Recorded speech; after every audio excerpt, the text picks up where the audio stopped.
여러분 안녕하십니까. 월요일 아침 여수 MBC 뉴스투데이입니다. 지난해 8월 민주평화당을 탈당한 무소속 의원들을 중심으로 신당이 창당했습니다.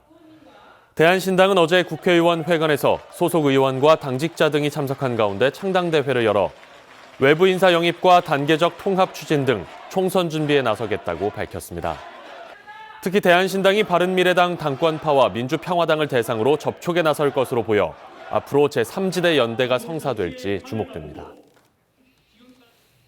올해 설 차례상 비용이 지난해보다 소폭 하락한 것으로 나타났습니다. 한국농수산식품유통공사는 최근 설 차례상 비용을 조사한 결과 전통시장은 23만 1,000원, 대형마트는 31만 8,000원으로 지난해와 비교해 각각 1.2%와 0.3% 하락했다고 밝혔습니다. 품목별로는 전통시장을 기준으로 무의 가격이 136%, 배추 가격이 67% 오른 반면 사과와 배는 각각 20%와 15%, 쌀은 3.4% 내림세를 보였습니다.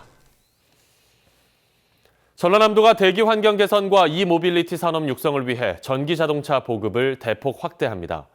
오는 2023년까지 전기자동차는 7배, 충전소는 3배까지 늘릴 예정입니다. 김주희 기자의 보도입니다. 도심이 온통 잿빛의 고농도 미세먼지 속에 갇혀버렸습니다. 이처럼 지난해 고농도의 미세먼지로 전남 지역에 발령된 미세먼지 경보는 모두 155차례에 이릅니다.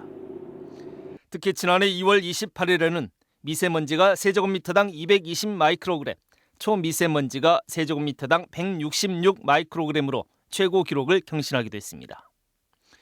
전남도가 갈수록 악화하는 지역의 대기 환경 개선을 위해 특단의 대책을 내놨습니다. 오는 2023년까지 전기 승용차와 전기 이륜차, 전기 버스 등 전기 자동차 보급을 대폭 확대하기로 한 겁니다. 현 4천여 대에 불과한 전기 자동차를 3만 대까지 늘리기로 했습니다. 또 충전소도 3배까지 확대할 방침입니다. 그래서 2023년까지는 6,500대를 보급을 목표로 하고 있습니다. 현재 수준을 비교해 봤을 때 3배의 수준인데요. 이와 같은 수준으로 보급하게 되면 전기 자동차 수요에 걸맞는 충전소를 보급한다고 생각하고 있습니다. 전남도는 전기 자동차 보급 확대를 통해 연간 4만 6천 톤의 온실가스 배출을 줄일 수 있을 것으로 기대하고 있습니다. 이와 함께 도내 전기차 관련 산업 육성으로 국내 이모빌리티 산업을 선점하는 기반이 될 수 있을 것으로도 전망하고 있습니다. 이 기업들이 우리 도내 전기 자동차 구매 대수의 20%를 목표로 하고 있습니다. 그렇다면 우리 도내 기업이 활성화하는데, 이모빌리티 산업 활성화하는데 크게 기여할 것으로 보고 있습니다. 전남도가 의욕적으로 추진하고 있는 이번 사업이 청정 블루 전남의 이미지를 지켜내고 지역의 산업 육성으로까지 온전히 연결해낼 수 있을지 주목됩니다. MBC 뉴스 김주희입니다. 도내 지역화폐 발행액이 크게 증가할 것으로 예상되면서 전남도가 부정유통 근절대책 시행에 나섰습니다. 전라남도는 올해 도내 지자체들의 지역화폐 발행 규모가 모두 2,500억여 원으로 지난해 1,100억여 원보다 2배 이상 늘어날 것으로 예상하고 있습니다. 도는 올해 처음 시행하는 농어민 공익수당을 지역화폐로 지급하기로 하면서 지자체마다 발행액이 크게 증가할 것으로 전망하고 사용 실태 조사 등 부정유통행위 근절 대책을 추진할 예정입니다. 이재명 경기도지사가 UN 기후변화 당사국 총회 COP의 남해안 남중권 유치를 지지한다고 밝혔습니다.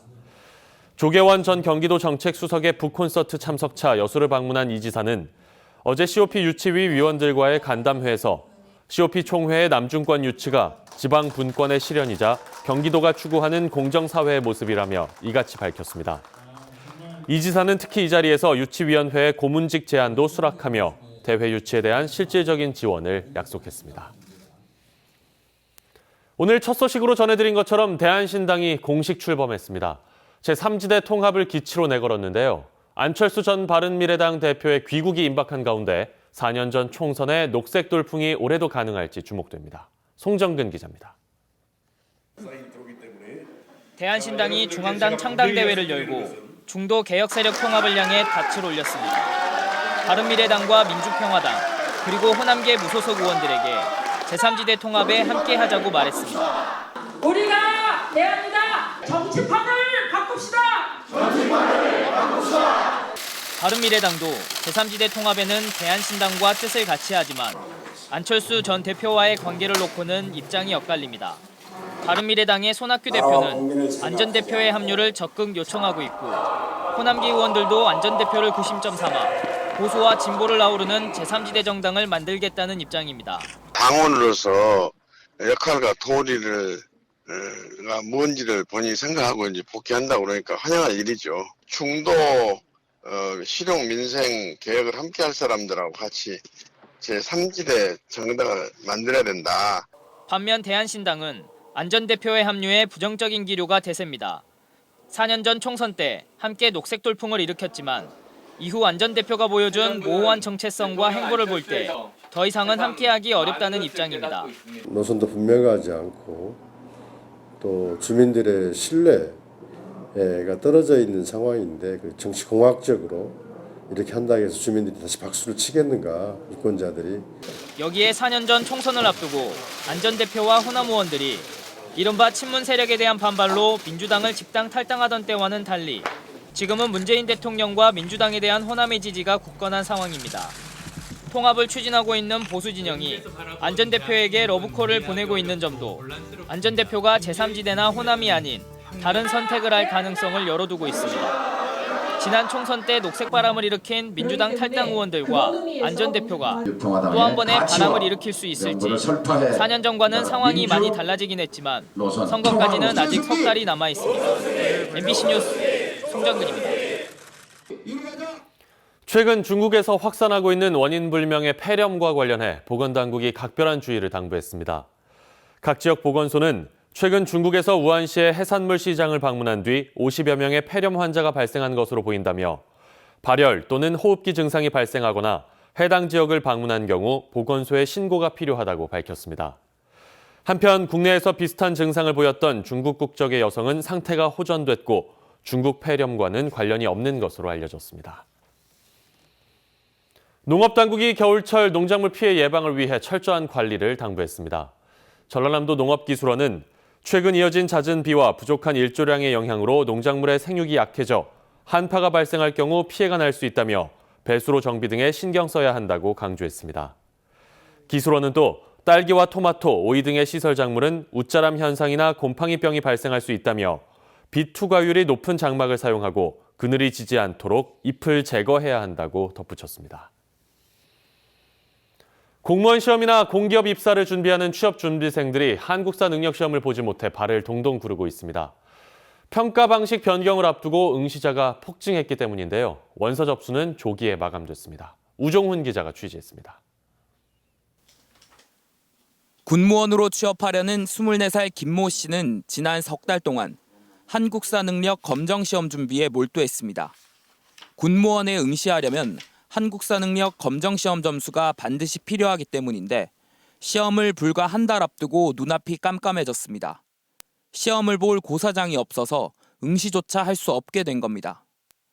다음 한국사 시험은 5월 말에 있는데 군무원 시험의 공고는 4월에 날 예정이어서 원서 접수 시기를 놓쳐버릴 수도 있습니다.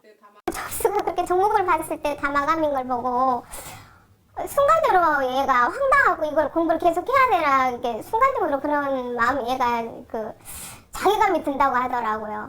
이런 황당한 일이 생긴 건 한국사 능력 검정 시험 평가 체계가 다음 시험인 5월부터 바뀌기 때문입니다. 최고 등급에 해당하는 1, 2등급을 받기 위해선 지금보다 10점씩을 더 받아야 합니다. 이 때문에 이번 시험에 응시자가 평소보다 크게 몰렸고 확보해놓은 고사장이 응시생 수를 감당하지 못하게 된 겁니다. 이미 전국 260개 1, 2등급 시험장은 8곳을 제외하고 접수가 조기 마감됐습니다. 이제 이렇게까지 급증을 할 거에 대한 예상은 저희가 미처 하지 못했습니다만은 원서 접수 마지막 날까지 계속 추가 시험장을 최대 확보해서 지난 2006년부터 시작된 한국사 능력 검정 시험은 공무원 시험은 물론 민간 취업 시험에서 필수 요건이거나 가산점이 주어져 취업 준비생들에게는 반드시 통과해야 할 의뢰와도 같습니다. 시험 주관사는 추가 시험장을 찾고 있지만 모든 응시자가 시험을 치를 수 있을지는 알 수 없는 상황입니다. 마음 바쁜 취업 준비생들의 속만 타들어가고 있습니다. MBC 뉴스 우종훈입니다. 다음 뉴스입니다. 여수시가 신학기를 앞두고 오는 20일부터 열흘간 여수학숙의 입사생을 모집합니다. 모집 인원은 70명으로 관내 중고등학교 졸업자면서 서울과 경기도에 있는 대학이나 대학원 학생이면 신청할 수 있습니다.